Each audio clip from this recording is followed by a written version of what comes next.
Jy hoef nie te praat en te praat nie.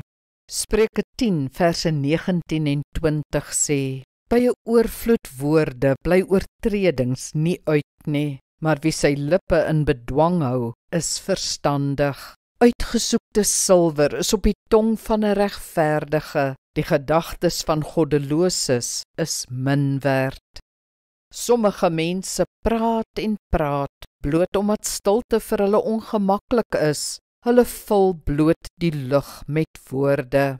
As mense vrolik voortbabbel, of dis sommer ligte gesels, is dit goed, maar as dit onsin is wat so uitstroom, word dit baie vermoeiend. Bybelse wysheid is duidelik dat ons beheer oor ons woorde kan neem.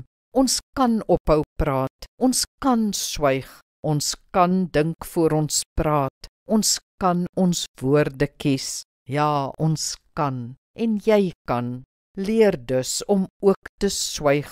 Daar is 'n tyd vir praat en 'n tyd vir stil bly. Jy hoef nie altyd dadelik te antwoord nie. Jy kan later antwoord, of selfs glad nie antwoord nie. Soms is ons stilte meer werd as ons woorde. As jy wel antwoord, praat sin, praat liefde, praat hoop. Moenie vermetel wees met mense se gevoelens nie. Moenie aannames maak nie. Vra eerder vra. Laat jou woorde ander krag gee, of bly stil. Kom ons bid saam.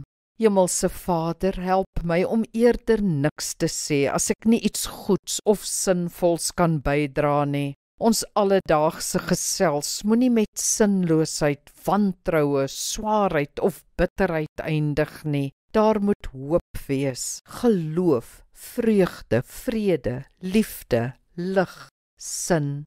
Maak my woorde 'n kanaal vir u Gees. Amen. Die Here seën jou.